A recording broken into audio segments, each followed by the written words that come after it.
Cool. Okay. Hello, everybody. Thank you for coming on this beautiful day. Some of us saw each other earlier in the day at the Chevron Gates, which was a nice reunion because that was the 10th annual Anti-Chevron Day. And Sunflower Alliance started by organizing the first Anti-Chevron Day 10 years ago, right at that same place. So that was nice. And we're still going. And so we are very lucky to have with us here today our old friend, Greg Karras, who is a scientist who's been studying the fossil fuel industry for, as far as I know, at least 3 decades, but probably more. He is the author of the extremely important guiding report on decommissioning refineries in California, which I will put a link to in the chat when I get to it. And that has been really an important strategic document for the climate justice movement in California. And he also now has his own consulting company, and I will put a link to that in the chat also. So the fossil fuel industry has been getting a bad rap recently on account of how it's destroying the world, but they pay a lot of smart people to think of a lot of techno fixes that they pretend are going to make that okay. And one of the most complicated ones of those things, many of them, of course, cause more destruction than they solve. One of the most complicated ones of these ideas is the idea that hydrogen is good because it's clean fuel. And right now in Contra Costa County, there are proposals for 6 new projects involving the production of hydrogen. And it's complicated. So we asked Greg to come and help us understand what these people are up to. Oh, by the way, 5 of the 6 have oil companies directly involved in them. Possibly the 6th too. I don't know about the one in Pittsburg. But so Greg is going to try to help us understand what these people are up to, and are there possible benefits? Are there risks? And what's going on that the community should be aware of? So I'm going to shut up and put the links in the chat, and Greg is going to help us understand. Thanks, Jean. You're too kind. I'm really happy to be here. Hi, everybody. So what I'm hoping to do is I'm getting a lot of questions about this stuff from various community folks, and what I'm hoping to do is just put out preliminary screening. Really, we don't know everything yet. Do that pretty quickly, and then just open it up for discussion so I can learn from you all. I don't think I'm the only one who's looking at this stuff. And if I could share my screen to show some slides, is that okay with everybody? Okay, going for it.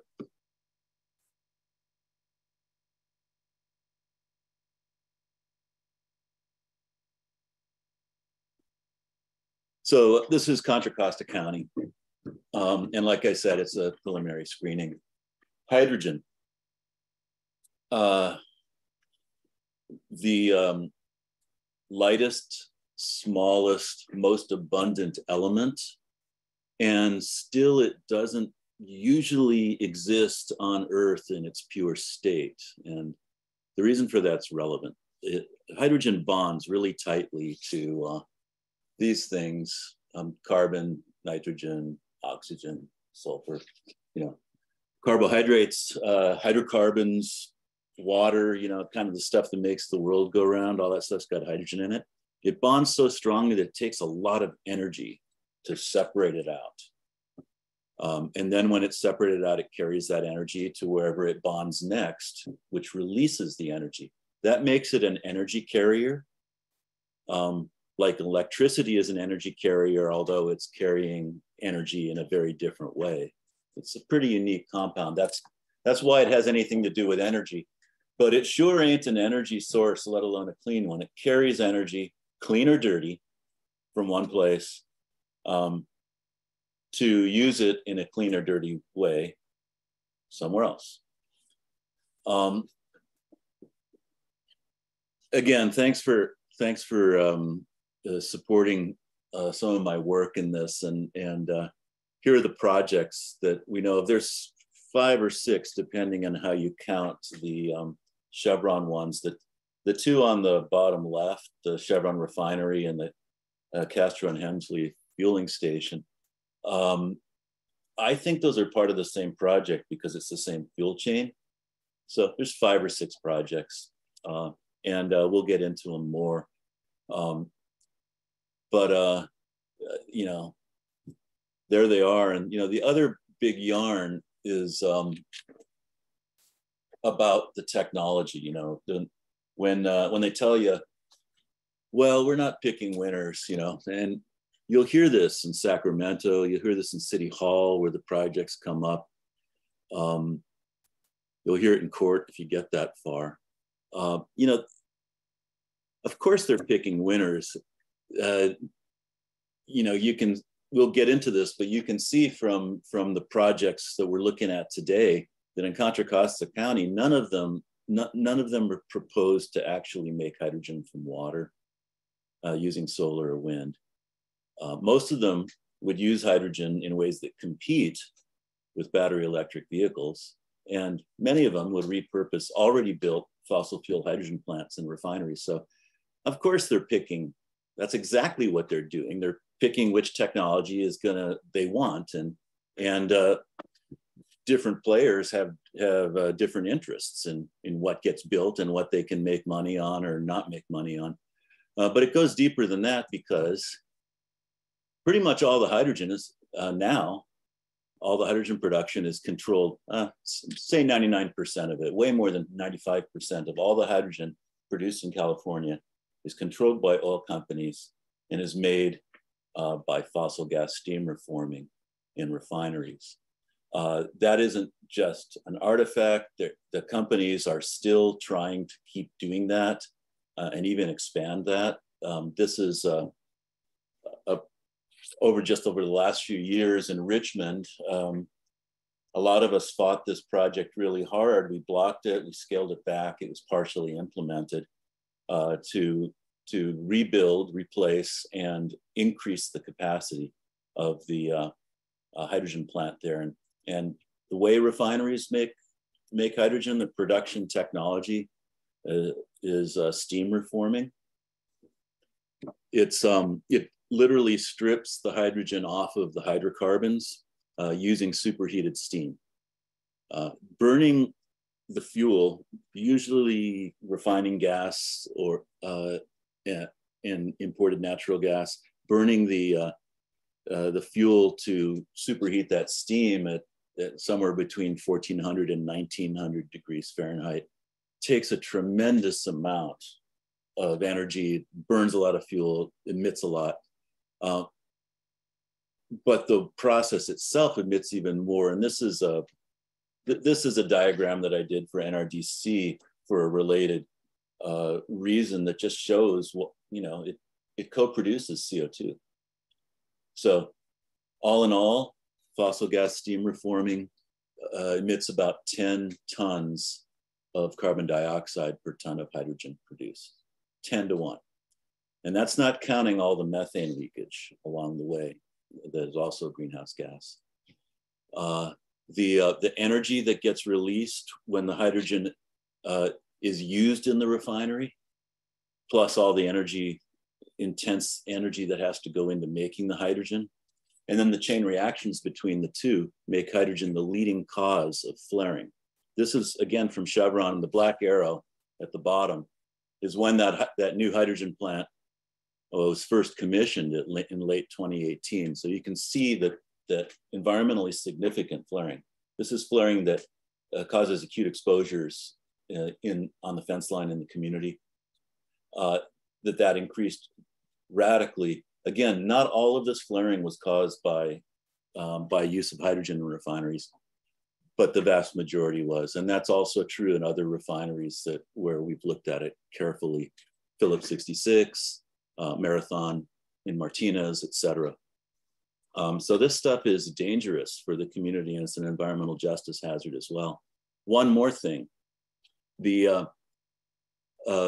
because flaring is an emergency safety valve that's used to avoid worse outcomes like exploding the process vessel, burning it down. Because of that, this is a very clear indication of an underlying spill fire explosion hazard. And in fact, over the decades, refinery hydrogen plants, and especially where they use the hydrogen, hydrocrackers and hydrotreaters, have repeatedly suffered explosions, massive fires, sometimes raging for days, and workers have died, community members have died in them. So, you know, there's a local impact angle and an environmental justice angle that's huge here. And then finally, looking up the fuel chain, so you probably heard that battery electric vehicles are much more efficient than gasoline cars and trucks, that they go about 3 times as far per unit energy. Well, what about when you compare them to fuel cell hydrogen vehicles? So even if we get to the point where we're making hydrogen from water using solar and wind power, there's a lot of energy loss.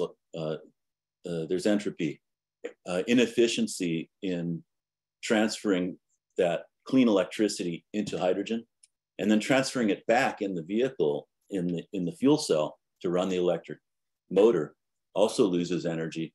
So 2 to 3 times more energy to run a fuel cell zero emission vehicle than to run a direct electricity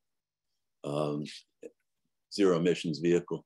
What this means is that fuel cells, even if the hydrogen is made right, using it in fuel cells where you could technically be using a battery electric vehicle instead, that uses so much more electricity that, think about this, how much we will have to ramp up our solar and wind power, so that not just replacing the existing power plants, but we're also replacing all the energy from gasoline and diesel. That's going to be really, really hard to get there in time. Why make it 2 to 3 times harder? Well, you wouldn't want to do that if you want to protect the climate. You might want to do that if you want to make it too hard to get off of oil so you can keep selling it. And we'll see, that's some of what refineries are proposing to do. So preliminary project screening is pretty simple. How's the hydrogen made? What's it used for? Is there a flare? Just looking at like 3 categories. There's projects in Contra Costa County to refine vegetable and animal oils. You may know them as biofuel projects, Phillips 66 and Marathon. They're huge. Essentially, the refiners switched from one type of oil to another. Rather than mineral oil, they want to refine and are starting to refine the vegetable oils and animal fats. And the chemistry is different. It actually takes more hydrogen per barrel, but that's what they're doing. So generally speaking, what we know about these projects, they're using combustion energy to make the hydrogen. The hydrogen source is fossil fuel and biomass, oil and gas. So they're also still importing things like natural gas to make that hydrogen and to burn in the refinery, along with the off gases from intensive refining of the animal and vegetable fats. They're using the same repurposed steam reforming process. So it's still 10 tons per ton of hydrogen produced that's emitted, and except that there's more per barrel than even oil refining. And they're using it to make, they're using it to refine the biofuels, mostly into diesel, so-called renewable diesel, also some jet fuel. So it's competing directly with battery electric vehicles again. And by the way, there are other refineries, so like Phillips 66 and Marathon in LA. Other refineries in California are exporting the diesel that isn't being burned here from petroleum when we use the biofuels here, because they're not reducing the refining rates. And they're just, adding another revenue stream. So it's not working, even on the margins. And this says flaring is expected. That's absolutely true. But it's a little bit, there's an update on that. The Marathon project went online in January, phase one of it, January and February. And that we can see for sure, because unlike Phillips, when Marathon went online, they weren't refining any oil. They just in January started refining the biomass only. January and February, we got data. There were at least 8 significant flaring events already in those 2 months. So there's definitely a local impact there. So that's the, and that what that leaves is the, I lost a control here, sorry. What that leaves is the oil refinery hydrogen expansions. And the one we've got here in Contra Costa right now that we know about is Chevron in Richmond. Combustion energy, oil and gas, hydrocarbons is a source for the hydrogen. It's the steam reforming process that would be expanded. And the stated initial use of the hydrogen is limited to fuel cell vehicles, but that's just for now. Flaring, of course, is expected. The fuel cell vehicles, I should mention, we know that would be passenger car as well as heavy duty truck fueling, because those are the specifications for the Chevron fueling station, which is project number 6, if you will, at Castro and Henley. It's of course not the only fueling station where the hydrogen would be trucked to and sold, but this is the one that was proposed that we know about. And this is a big project. It's potentially in the range of 100 times the limited scale of the Raven hydrogen project. It's only about 5 to 10 times as it's proposed right now. But that's only the beginning while Chevron looks for markets. So, here's where we're at. We could make clean hydrogen from water, use it for things we cannot decarbonize directly with solar and wind power that you can't electrify directly. But oil companies aren't doing that. They're making polluting hydrogen from hydrocarbons, using it to refine more oil. That's what we can know so far about what's going on. And I think we should talk if you have questions.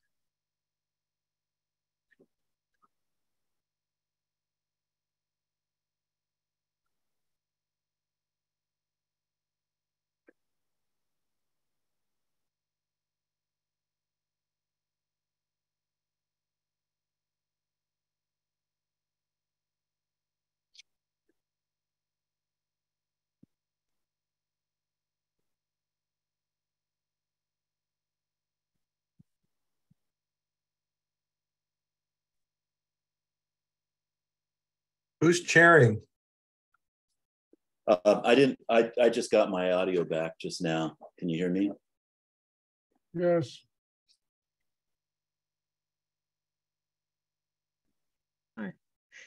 Jean, unmute, please.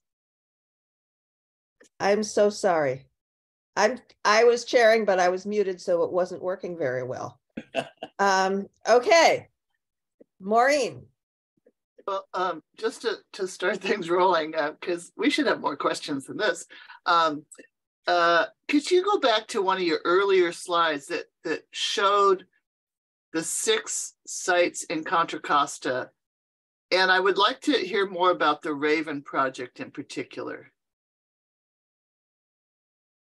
Okay. So I'm putting the slides back up.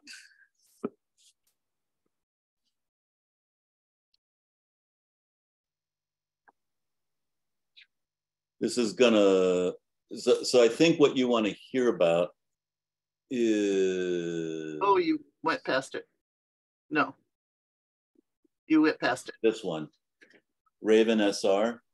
Well, yes, okay. So those are 5 of them, and the 6th one you can see is H cycle Pittsburgh, which is off screen and in Pittsburgh, which isn't on this map.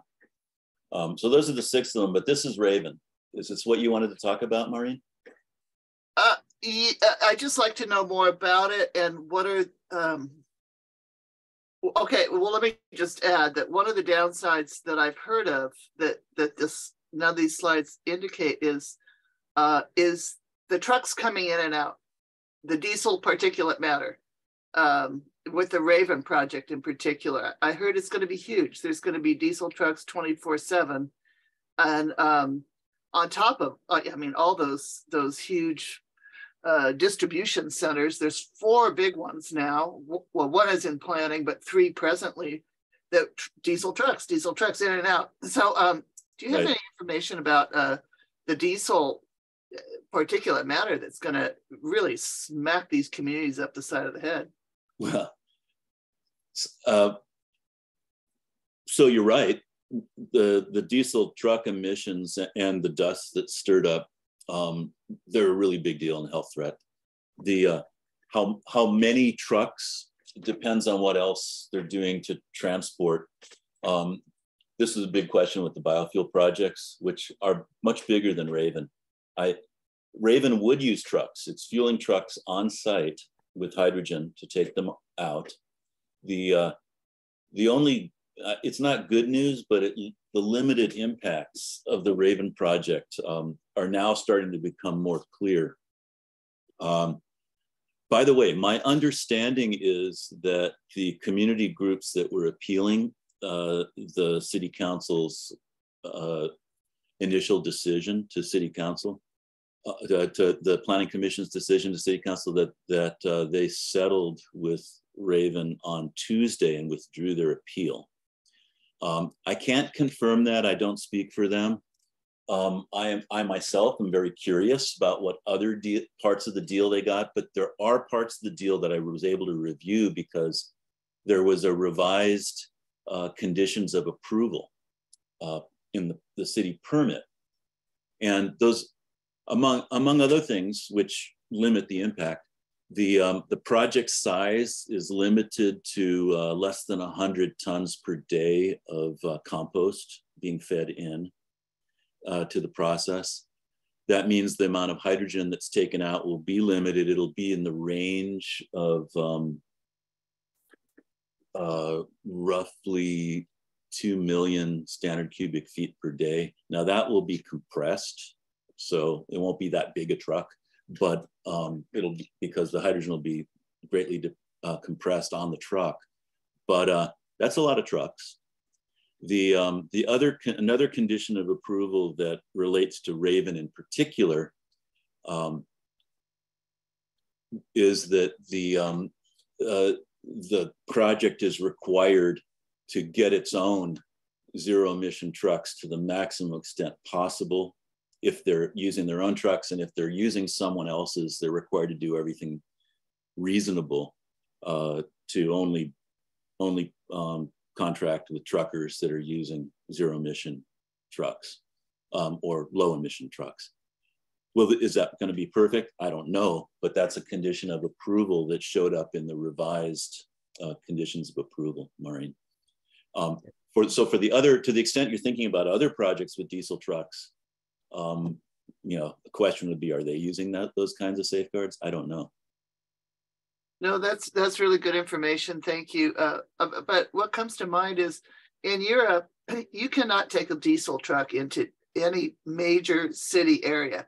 You have to switch over your payload to an electrified truck. And I think the Raven project and these distribution centers would be a perfect opportunity for people to use electrified trucking. You know, when they're in and out of a dense area like Richmond, it's West Richmond, it's still dense. Yeah, I totally agree. And the other thing about that you're bringing up about hydrogen that I just want to sort of lift up and make specific or clear is that hydrogen, being the smallest element there is, you think methane leaks bad. This stuff leaks like crazy. And, and it can be flammable or explosive, and it certainly isn't good for the climate overall when it eats up. It changes the atmospheric chemistry, so the methane in the atmosphere builds up, lasts longer, causes more climate change. So there's a general guideline with hydrogen. If you're going to use it right, use it near where you make it. Try not to have to transport it at all. And if you do transport it, be really careful about how you transport it. Hydrogen pipelines are a big deal. Health, safety, cost, all of that. And of course, hydrogen trucking, like you're talking about. But yeah, there's a problem with any kind of hydrogen project that makes the hydrogen in one place and uses it far away. We have a lot of people lined up to ask questions, so I want to just move on. The next person who put their hand up, I think, is Carol Drake. Carol, are you still wanting to talk? Maybe she gave up. Hello, can you hear me? Carol, yes, there you are. Okay, so I was just gonna look up the link. That's why I put my hand down. But I also go to Zoom meetings for the High-Speed Rail Alliance. I don't know if you're familiar with that organization. Ooh. High-Speed Rail Alliance. So they did have one Zoom meeting that was about hydrogen fuel cells for power on the trains, and that was going on in Europe. They're doing a lot of research on that right now. So they said it was more doable just because it's a different type of transportation system. Yeah. Than the car. It's the efficiencies / inefficiencies of hydrogen versus electricity. They work out slightly different with fixed rail systems. So that's right. That's my understanding as well. I think that we still have the same general issue, although to a lesser degree, perhaps, that it's more efficient to use battery electric. And, for some of the same reasons, it's a lot easier to carry a heavy, big battery on a train than it is in, trunk of your car. Same goes for ships.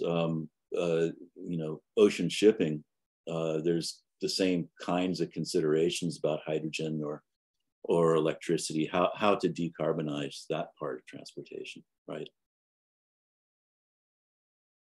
Okay, Augie, you had your hand up and now it's not up anymore. So do you not want to talk? Augie Strogatz? Okay, maybe not. Okay, Margaret Rossoff, we had your hand up also. Yeah, I had a question about slide 9, which is the flaring. There's a gap in that slide where there's no flaring for a while. Was the refinery shut down or something then? Oh, the mystery. Do you want me to show the slide to talk about it? Yeah, sure. All right, let me try to do that.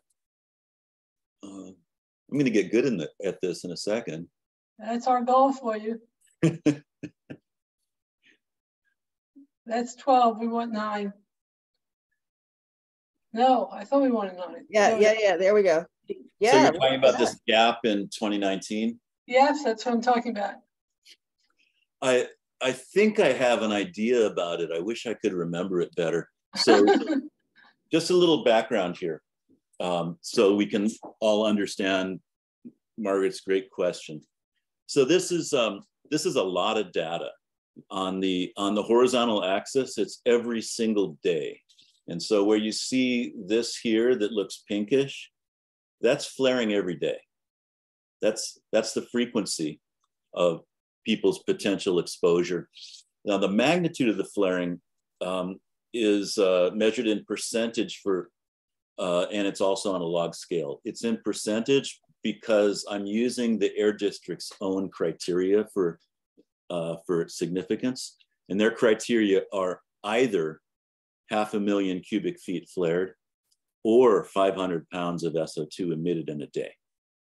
The either is important. You know, if you're wondering why the volume, it's that there's so many pollutants in flares. You know, for example, when there's black smoke from a flare, that's particulate matter. That's not measured directly. So because there's so many potential and actual pollutants in the flares, when they flare more gases, it's worse just in general.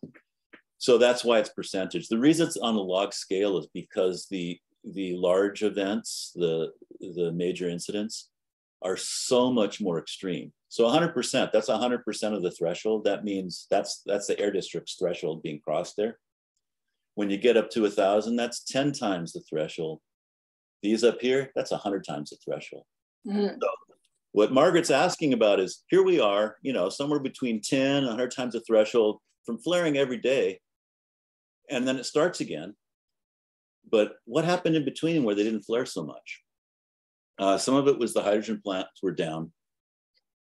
And some of it was, and I think that's what it was. Some of it was they just were you know, running at very low speed while they were doing so-called turnarounds. They shut down for maintenance or partially shut down for maintenance and don't refine as much in the fall, which is when this is, right?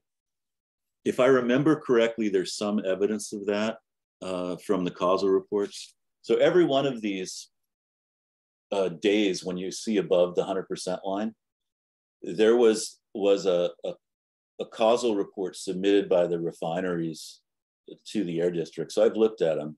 I've looked at hundreds of them. I just don't remember every single one of them. Okay, Ogie, you had your hand up and then you took it down, but now it's up again. So go for it. Yeah, I'm sorry. We're having internet problems here.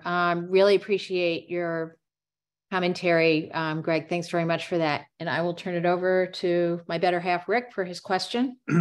So, hi, yeah, thanks. My question is, assuming we can get to that point where hydrogen is produced from solar energy and water, that's a big if. And I understand the energy losses that occur and the inefficiencies that are built into that process. But my question has to do with if you are creating a filling station, for example, for hydrogen fuel cell vehicles, then you probably don't have the grid infrastructure that's needed for other sources of renewable electricity that would then have to go to people's homes to charge up their batteries. Are you able to address that at all, or what kind of benefits do you get from that? Does that change the equation at all, since you wouldn't have to build, theoretically, as much grid infrastructure for those types of facilities if they were standalone and they generated all their electricity to split the water using solar energy? That's kind of my question. I hope that makes sense. Yeah, so it does make sense. It's, you know, there's a bunch of people really legitimately scratching their heads about this stuff. And I think the answers are largely judgment calls. But what I can say I've seen is that there are clearly big differences between different end uses. And in almost every case, I mean, most people take it in the field, take it for granted that if you can directly electrify, you always should do that. It'll be cheaper, it'll be cleaner. Mm-hmm. And we got to do so much that we really need that. Then the really interesting part comes, and I think this is where you might be going. The really interesting part comes where, okay, so we can't do that everywhere, but we also have a bunch of different kinds of interacting challenges because it's, you know, it's one energy system after all, right? Mm-hmm. So for example, where and how could we use hydrogen as a way of storing the solar and wind energy that would otherwise be curtailed and wasted when the sun's shining and we just can't use it all? and store that in the right way and in the right place for long enough that when the wind doesn't blow for a couple weeks in the winter, and you know, and the 24-hour batteries have all been spent, but we got this chemical hydrogen that we can store for weeks or months, and then we can put it back into the grid so that we can balance the grid so we don't have to use power plants. And how much would that be worth? Is that actually going to make everything more efficient? So those are the kinds of things that the folks who ask those questions, in my experience, are generally looking at, but they're looking at it for the whole system, the whole energy system. I see. And I got to say, kind of ain't nobody but us chickens that are looking at how does the system work in our community at the local level where it really impacts us. Yeah. And so, you know, part of my message is this is exactly what we need to be doing, and a lot more of it, not just scratching the surface like this, because, you know, it's not like Washington or Sacramento or, you know, Houston is in the boardroom is going to plan out our best energy system for us. We're still on our own. And that's where I think the city council members and mayor who've been talking about just transition are absolutely right. I just want to throw in something, because I've been reading a little bit about hydrogen, and I think what you touched on is also that is this hydrogen production competing with other uses for clean energy? And some of the stuff that I've seen said, if you can produce so-called green hydrogen, but if you're doing that with electricity that would otherwise be used for other non-fossil fuel purposes, it's not a net gain. It has to be newly created. I think that's what you were talking about, created on the site. Right. Well, so, you know, if you think about the energy system overall, there's a tremendous amount of energy flowing around on our electrical grid. More of it is being burned in internal combustion engines and transportation, even more. So sure, if we went to electricity, to electric vehicles, we would only use a third as much as all of that fossil fuel energy that we're burning, only a third as much. But still, that is a lot more energy than what's on the grid now. Right. So it's not just we're faced, you know, when you look at how the oil, you know, part of the equation affects what we need to do on the electricity side. There's a tremendous burden that is being taken up, that needs to be taken up in the electrical part of the energy system to be able to have a balanced and you know, close to zero emission grid that isn't just replacing all of the fossil energy that's on the electrical grid now, but also adding to it. Right. And so when you think about how big that task is, then the idea of substituting or, you know, spending our money on, we spend $3 billion on hydrogen fueling stations that we don't spend on electric vehicle fueling stations. That helps lock us into using 2 to 3 times, or to having to make 2 to 3 times more renewable power in order to get to you know, climate safety. And I think in that sense, that competition is like hard as nails. Yeah, I want to just break into this. Steve, I see that your hand is up, but there's somebody who put a question in the chat a long time ago that we haven't talked about. And I think it's pretty quick. Greg, you were talking about hydrogen flaring, and the question, the person asked, when the hydrogen flaring, what is released besides water? Oh yeah, so in a refinery, everything. The way the hydrogen is made and used, it's being made from hydrocarbons. It's being recombined with hydrocarbons to refine the fuels. And so when that flaring occurs, it's the depressurization, the sudden dumping of pressurized high temperature hydrocarbon mixtures with all of the pollutants in the oil, including heavy metals. But so you end up with, you know, when I say everything, I mean pretty close to every combustion product pollutant that could come from a refinery can be in that flare, and often is. Yes. If you're talking about if you're talking about just flat out hydrogen flaring, and once in a blue moon that happens at refineries, but it is theoretically something that could happen a lot, then you end up with nitrogen oxides, which are a pollutant, and water. But the thing is that a lot of the hydrogen vents or leaks without getting burned. And that stuff, recently it has become clear that that's a big problem for climate itself. So, I didn't dwell on this because I think that we are so far from hydrogen, from any kind of hydrogen economy that would make sense for other reasons where hydrogen is used for everything. And we were not going to get there anyway because it's less efficient than direct electrification. So I think it's somewhat of a moot point. But imagine we did. Imagine that we really had used hydrogen for everything in an energy system. There'd be so much leakage that the hydroxyl items, the OHs that are in the atmosphere would all be used up by bonding to the hydrogen, creating water. And so one of the main mechanisms for getting methane out of the atmosphere would go away.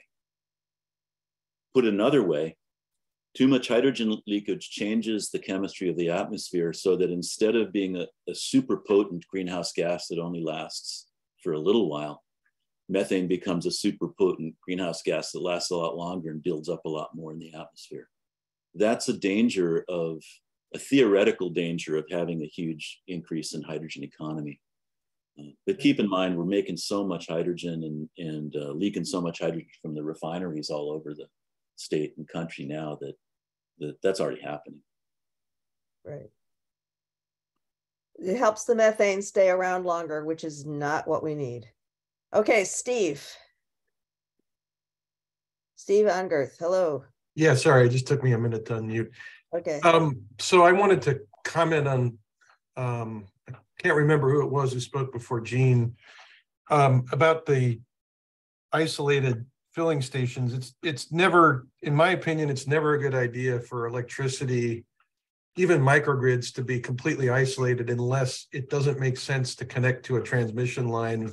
And that would be if you're far out in the middle of nowhere, because the grid's better off with, assuming of course that the PUC isn't trying to stifle it, the grid's better off having renewable energy input, because even individual generators will have times when they'll be generating more than they can use, and without a connection to the grid, that just gets curtailed. And then the rest of the grid is relying on dirty fossil fuel projects. The other comment I'd like to make, just to touch on something that Greg has been saying, I don't know if he brought it up or not. It seems, in my opinion, the only place it makes sense to really rely on hydrogen is hard to decarbonize applications, such as manufacturing or as a storage medium. To use hydrogen for everything seems to me to be yet another way the fossil fuel corporations can continue to try and dominate the economy. And so I posted a link in the chat to an article by the International Trade Union Confederation, which has a great graphic showing the different colors of hydrogen, which I think is more of a European convention than a Western US convention. But only the green hydrogen is truly clean, and then only if it doesn't have all the problems that Greg identified, such as the methane leakage or the hydrogen leakage in the methane and all the other stuff. I hope that's helpful. Yeah, Steve, you're exactly right. I think in the context of developing hydrogen, the general guideline is very clear. Make it from water using renewable electricity. Use it near where you're making it, and only make and use enough for the things that you absolutely can't directly electrify. So what I'm trying to say, one of the things that I'm trying to say on top of all that, though, is that from a community perspective, or from the perspective of what's up with hydrogen in Contra Costa County, oil refineries are already making way more of it the wrong way than we're ever going to need, even if it was made the right way. And so we're in this weird situation where policy is pretending that we're ramping up. We're trying to figure out how to ramp up clean hydrogen from presumably a clean slate. But that whole field is occupied and more than occupied. It's overwhelmed by making it the wrong way and using it for the wrong stuff. And who controls that? Oil companies that have an interest, like you say, in continuing to use their products. So, you know, I'm talking about the science here, but the politics of it are drastic. Maureen.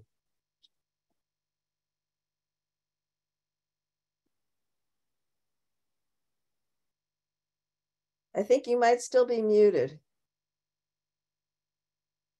Yes, I am. There we go.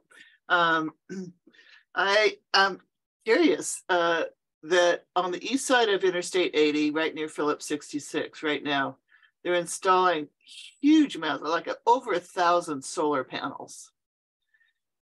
What do you know about that? Are they moving in the direction of green hydrogen?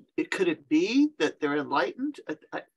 Silly me, but you know, and you haven't used the color codings at all in this presentation, because green, I think, is the only way to go from everything I've heard and read. Blue hydrogen is bad, gray hydrogen is bad. Could you sort of clue us in? So I don't use the color codings. I think that they cause more confusion. I think they hurt more than they help. A couple examples. Hydrogen's a colorless gas. It's not any color, not green. Or some people think pink hydrogen is nuclear. Some think it's ammonia. And all of that for the average person who's just thinking about, you know, hydrogen as a whole system and not just as production, those colors only refer to how it's made. So you could have green hydrogen and you even define the way you want it, like making hydrogen by splitting water with solar energy. And then you could take that hydrogen and you could put it on boats and send it from North Africa to Denmark.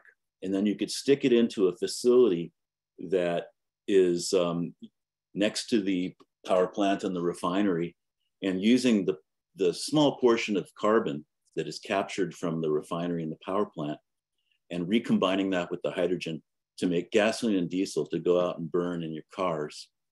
And you could call that green energy, and that should be part of your plan for how you get to zero emission vehicles or carbon neutrality by 2035. What I'm describing is not just an example. That is exactly what ended up getting inserted into the German and then the European model for zero emission vehicles, because that's what major fossil fuel industries wanted. Will they ever make the green hydrogen in the first place? I don't know, but they're calling it green. I don't. It's Phillips 66 green. Gonna be green. Oh, you know, I think that it's, you know, I don't know much about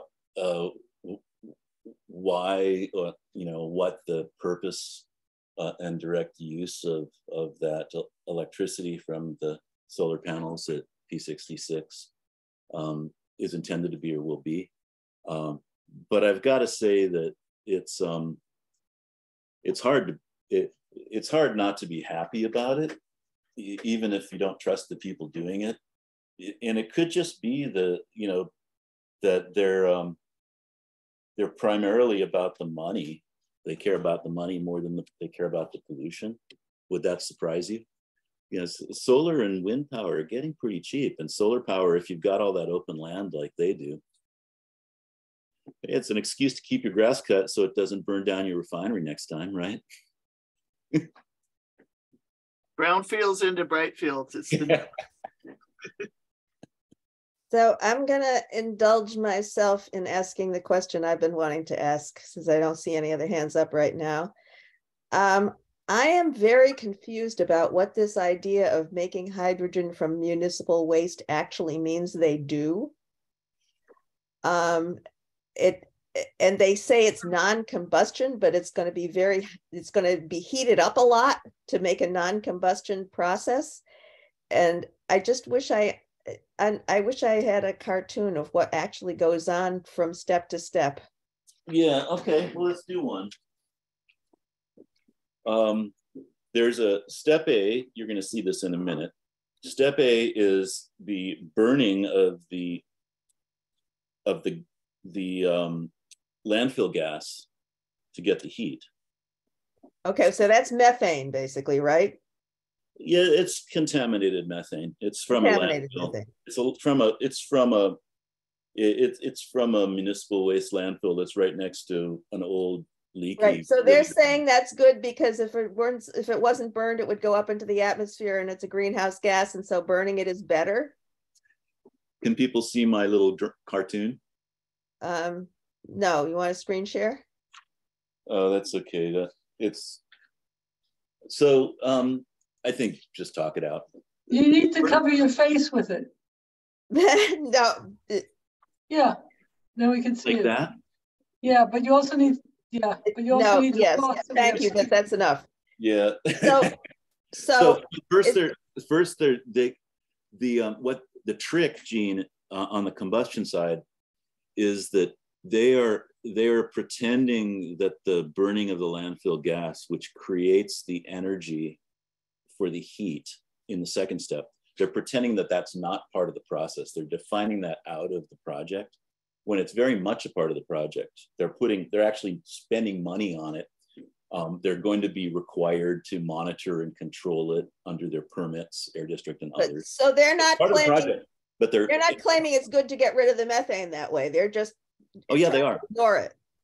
They're saying that the methane's better. It's less bad to burn it off than it is to they're actually saying that it's a net benefit to burn off the methane rather than just let it go in the atmosphere for climate. It's contaminated methane, and it's causing air pollution locally, and that's not good. But as a matter of fact, that's a combustion-based process. They just define it as being something that's not part of their process, even though it's their project. Then what they do with that energy is they gasify compost. This is food waste, yard cuttings, vegetable and animal hydrocarbons. Right. They gasify it. In other words, they heat it up so much without any oxygen, so it doesn't burn. That's not a combustion process, it's pyrolysis. It decomposes and becomes a synthetic gas. They call it syngas. A lot of it's hydrogen. A lot of it is methane. Some of it's solid stuff that drops out. But the other gases are will help you understand this. The other gases are other hydrocarbons that are not methane, like things like ethane, propane, even longer chain hydrocarbons with more carbons in them. But they're gases.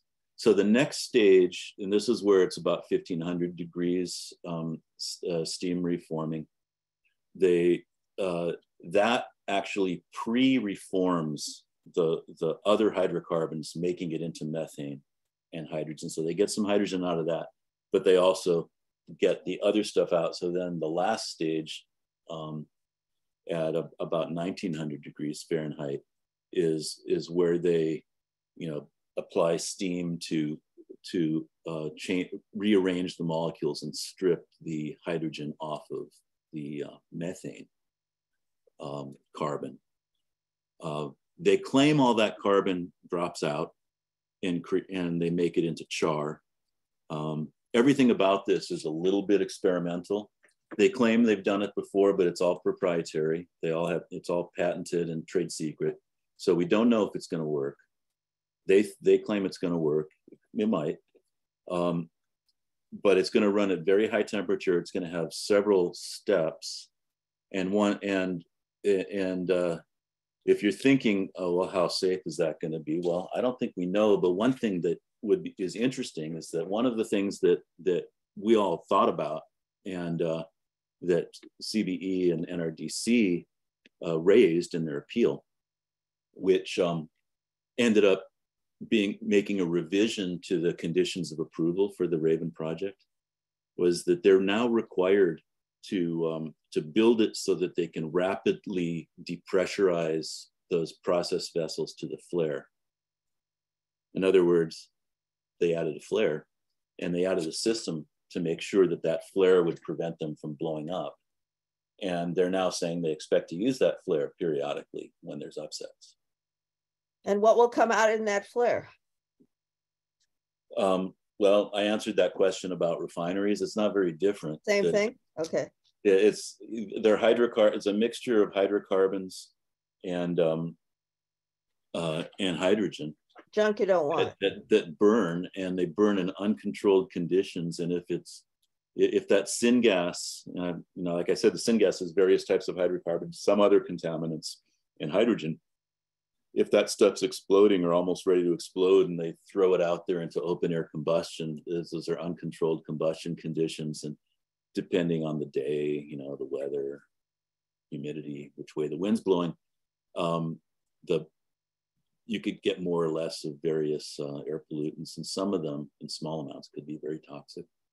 Others could just be in large quantities and acute exposure problems. But it's not necessarily going to be different from refinery flares. It's a type of. Got it. Yeah. And the one last thing I wanted to ask about this is, sometimes I was wanting you to comment on whether there's any validity to the idea that it's a good idea to burn the methane that comes off the municipal waste. Yeah, I think that's so.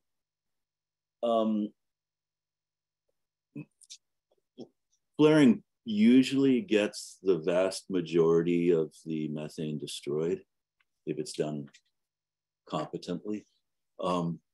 Burning. I asked about burning.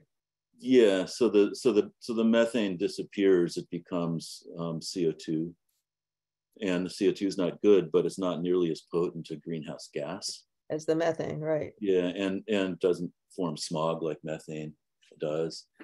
But so there's an argument for it, and depending on the situation, there's for decades now, governments from all the way from the US EPA on down to air districts and local governments have been convinced that they should require flaring of landfill gases because of that.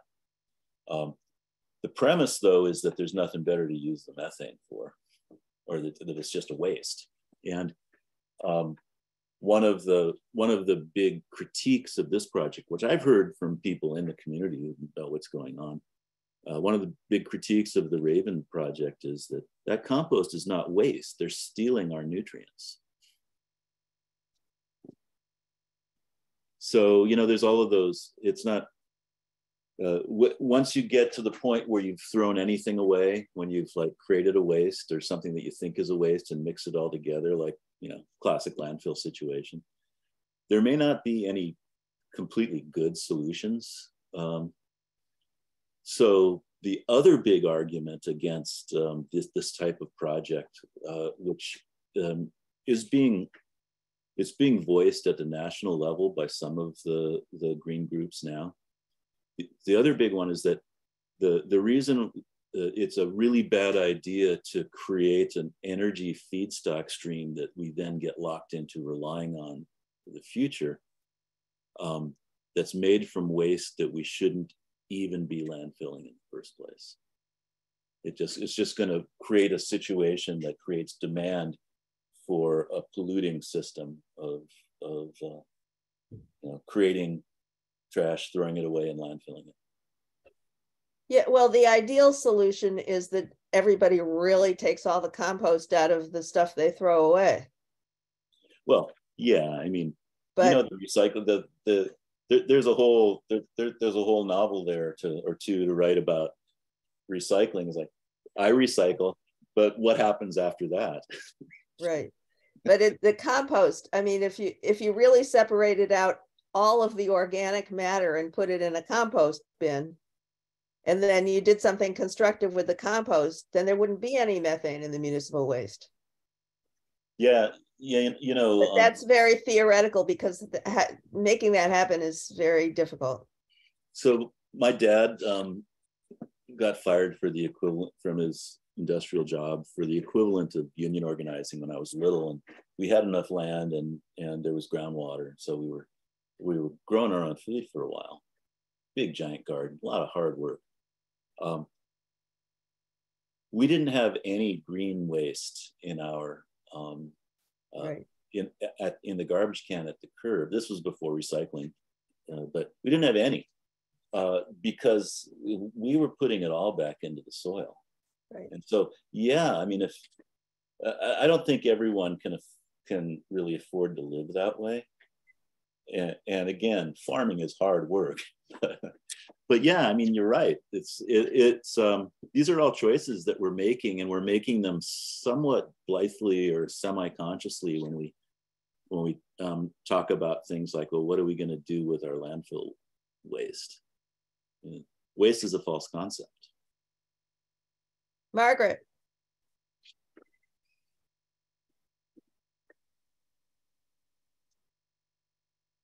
Unmute. Before the city of Oakland started collecting our compost, and before my neighbor moved back in who didn't want to do this, I had a compost bin, and the stuff disappears.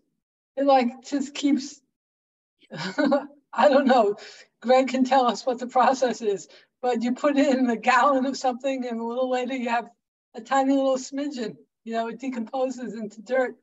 And so it's not really a major space taker. Yeah, actually, I can't tell you, but I know some people who are local who are real experts on that. If you I think that's a different webinar. Yeah. Maureen. Maureen? There, unmute. Got it. Phew. Let's see. 1500 degrees, you say to gasify pyrolysis. That is extreme high temperatures. Isn't that going to require extreme steam methane reforming? The 1500 is the first step in the steam reforming. I don't actually remember the temperature for that gasification step. There's different ways to do thermal decomposition of compost or municipal solid waste. It depends on the chemicals. Depends on what you're putting in. Depends on, but it's like mostly playing with temperature and pressure, and sometimes the chemistry of the mixture. The one thing to keep in mind, though, is that gasification step, it has been attempted several times with different biofuel projects, particularly for wood pellets and stuff like that. And a lot of them have crashed and burned. Some of the experts will classify gasification as an emerging technology rather than a proven one. So what Raven's doing and what H-Cycle proposes to be doing in Pittsburgh, I'd advise some skepticism about whether, I'm not absolutely sure it's going to work even from their perspective. Oh my, a quick comment. My friend Charlie Davidson said, oh, we've used this technology before, gasification and pyrolysis at Auschwitz, that really high temperature stuff. So it has been used before. One other quick question, if I may, is that term biochar. I've heard that in relationship to, right. And I'm not sure what that means. Is it kind of like the pet coke of the old petroleum industry? It's just the leftover burned out stuff? Yeah, that's an excellent question. It feels, so Raven keeps saying that they have a large number of separate and interlocking patents, and it's all trade secret, what their actual process is. So I've never been able to get a clear answer to your question. It's mine as well. What they say is that they're creating an ash, and it's being created out of a combination of impurities in the compost that were never supposed to be there and were not fully filtered out in the first place. And the way that they get the carbon to adhere to those other solid materials, instead of emitting as CO2, the carbon is going into this black box. From our perspective, from the community perspective and then kind of science perspective, it goes into the CO2 and the carbon monoxide from the syngas and from the reforming process at Raven will go into a black box where will come out in solid form, and some of that solid will be mineralized so that the carbon dioxide will never leave it, but most of it is going to be organic solid carbon char, and that they want to sell as a soil amendment to the compost so that it's more valuable at retail because it has char in it as well as the other elements of compost. That's their story. It might be true. They back it up by saying that they have run this process in Canada, where they licensed it to a company that went bankrupt for a different reason completely, but it was proven out and they know it works and they swear it up and down. But do we really know? I don't. It's also just one small element of this whole big mess. Yeah, but it's kind of important to the whole point about whether the Raven project is good for the climate or not. Right. and so, you know, it's that, again, like, I think I consider the Raven project's technology to be unproven. I don't know if it'll work or not. So I could criticize it in some other ways, but the main things I would say about that project, just to be as clear as I can for now, is that its impacts will be limited because its size is so relatively small compared to the refinery hydrogen projects, biofuel hydrogen projects. Its impacts will be limited because of those, I call them guardrails, but there are limitations on the volume of compost input, on the type of gases that can be burned for energy, on the usage of the hydrogen that is created. They're not allowed to use it to make biofuels even. And no liquid fuels, just only gaseous hydrogen can be produced. And like I said, there are some safety. There's more. There's local hire and other stuff, but there's a whole long set of conditions, and several of them actually directly address some of the main concerns from the environment and climate side that we have with the project. So what it looks like is we'll learn more when CBE and NRDC staff are able to tell us more about what else they got that I don't know about yet. But it looks to me like at a minimum, there were some. The project is a lot less bad than it could have been if that intervention hadn't happened. I want to, meanwhile, Carol Weed has put something in the chat that I think is really important to bring up, which is that municipal waste also includes a lot of plastic, which is super toxic when it gets into the air. And how does that relate to all this? Well, it's not supposed to be in the compost. It gets in to it at the landfill. And then there's a whole process for cleaning and sorting the landfill. Some of this is supposed to be done by the Republic landfill before they sell the compost to Raven. And some of it's supposed to be done by Raven. Raven acknowledges that they're not going to get all of it out. And some of that's going to become biochar, and some of that's also going to become contamination. There's all sorts of chemicals that are going to be burned at that first step and are going to be byproducts of the reforming process. It's pretty clear that they've got a contaminated feedstock stream and a contaminated fuel stream. And, you know, it's like that old saw. There's, you know, you can throw something away, but where is away? Is there any such thing as away? It's going to go somewhere.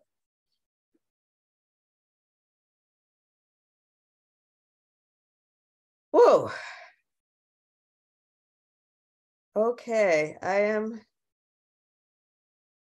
oh, okay. Justine, you said you have a question. Yeah, hi. Just got home from a long bike ride. Thank you so much for this presentation. I'm working on the Richmond Green Blue New Deal to catalyze 1,000 new green jobs for Richmond residents. And offshore wind is going to be growing a lot in the next 10, 20, 30 years. California, I'll try to make this as succinct as I can. California's planning to put in 5 gigawatts of offshore wind by 2030. And that's enough to power 1.75 million homes in California. And so they're going to need a lot of steel for the towers, for the nacelles, for the mooring chains, for the subsea cables for the electricity. And so I asked Mark Jacobson, who's a Stanford engineering professor, what are some good applications for hydrogen? He said green steel. So how much can you guide us on what the ground rules should be? Because I'm a hydrogen skeptic. What should the ground rules be for green steel? Because all the steel that's going to be used is probably going to be coming from steel mills that are using coal and really dirty fossil fuels. So what would be 3 things that you would say, if you don't have this, this, and this in place, then it doesn't make sense for green steel from hydrogen? Yeah, great question. Yeah, I think a 3-sentence answer would not do it justice, but I'll try my best. First of all, you keep in mind the jobs piece. There is little or no primary steel manufacture in California. There's a lot of smelting and secondary steel making, including in the Bay Area. But if you're talking about actually making the infrastructure for wind here, for offshore wind here, rather than importing it, then I think, you know, you might be talking about building a new grassroots steel plant or 2, which is, you know, I guess it's possible, but I'm not sure that's your question. So, but just keep that in mind. So generally people talk about maybe 4 things: steel making, for you know, really good uses of hydrogen, for climate safety, but things that we don't know how to directly electrify yet. Long haul trucks is and not long haul transportation. I'll just say it more broadly. I'm becoming skeptical of that. The things are changing so fast that just in the last couple of years, I've changed my opinion about how much we should be banking on hydrogen versus electricity for long haul trucking. And I think that we'll just have to find out. Steel making and cement making, absolutely. And then air travel, that's the trickiest, because it's not really clear that we should be flying that much, especially flying freight around. When it, you know, between the contrails and the hydrogen leakage, if we go with hydrogen, and the NOx emissions, it could be still pretty bad for the climate. And most people don't fly hardly at all on this planet, so there's a conservation potential there that we just have currently a psychological barrier to. And I would argue that psychological barrier is about like when I grew up, every kid wanted to have a car and couldn't keep them out of the cars. And most likely thing you get busted for is driving before you're 16. And now most parents are sick of driving their kids around because they won't get the driver's license. So, you know, that psychology is going to change. But what I don't think will change is steel making and cement making. And so those are things where if the hydrogen was if there was a way to make the hydrogen near it was produced. And then one more, which is, can I ask you, do you know where the transmission lines might be coming into the Bay Area from offshore? So the 5 wind energy areas that have just been bid upon and had winning bids from 5 different wind developers are, I can't remember if it's 2 or 3 in Humboldt or 2 or 3 in Morro Bay, but those are the 2 areas. So Morro Bay is near Diablo Canyon, which has pretty good at transmission lines and infrastructure, and Humboldt has really poor ones that need to be upgraded. Yeah. Yeah, Morro Bay's also got the old lines from the PG&E and Duke plant right there at the Rock. So, you know, keep in mind that there's going to be long periods where the wind isn't going to be blowing. And then there's also going to be a lot of times when that's creating more wind energy than the grid can even handle. And so the idea of using hydrogen to store that energy so that you don't waste the wind energy that would otherwise be curtailed, you're making hydrogen out of it. And then putting that, you know, using a fuel cell, not burning it, but using a fuel cell to get that energy back into the grid when the wind stops blowing in the winter for possibly weeks at a time. I think that could be a very valuable way to use hydrogen as well. So I would add that one. And then the last thing I say is that there seems to be a clear political problem. Right now, the oil industry controls the hydrogen, and they've got a lock on that market, and they have the advantage of having infrastructure in place and investments already put in place. Don't let them control it. You let them control it, it's not going to work out right. That's the third thing I'd say. Okay, so just to follow up, it seems like we're at a chicken or the egg kind of situation with offshore wind. We're going to need all the steel. I can't even give you a number. So many tons of steel to make the offshore wind turbines. But hydrogen seems like it's not ready for prime time. Green hydrogen seems like it's not ready for prime time. We just don't have, it's not scaled yet. There's not enough additionality for renewable energy. There's not enough geographic match. That, I don't know if you were involved with that letter that went to DOE from NRDC saying, you know, we'd like to see additional renewable energy. If we're going to talk about hydrogen, we'd also like you to show a geographic match. And there was a third requirement. So is green hydrogen just not ready for prime time to make green steel? No, I don't agree with that at all. Electrolysis of water to create hydrogen was a proven technology before steam reforming was. Steam reforming was invented by a powerful oil industry that didn't want to use electrolysis. That's not the issue. And I mean, when people say that it costs 2 or 3 times as much to make a megawatt hour of hydrogen now from electrolysis compared with steam reforming, that's the wrong measurement. I mean, we're in a situation where if we can afford it, we need to stop destroying our economy along with everything else that depends on our climate, and we can afford it. Also, most projections are that by 2030, when this stuff gets built, that electrolytic hydrogen costs could be on par with, or lower. Eventually, they will be lower than the costs for hydrogen made by steam reforming, unless we completely blow off all of our climate goals because of the cost of carbon. So no, I don't agree with that at all. I think the problem is a political one of right now, oil companies that have a vested interest in not making the change control the hydrogen industry. The government is letting them.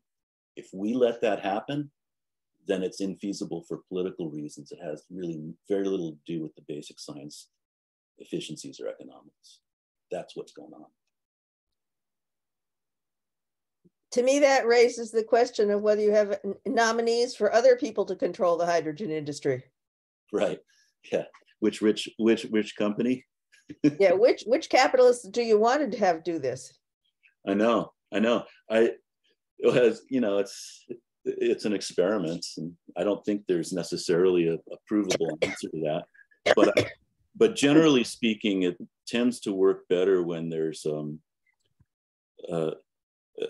a government that's in control of it, and that government is transparent and relatively accountable to its citizenry, right?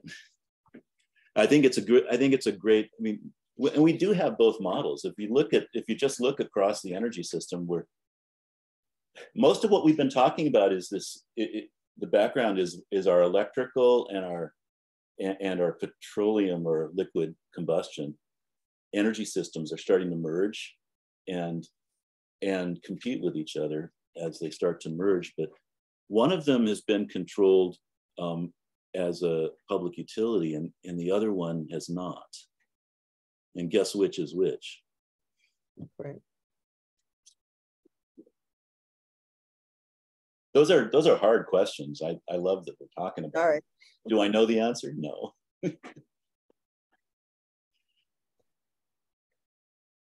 Well, gang, are we out? Everybody's brain is tired. My brain is a little tired.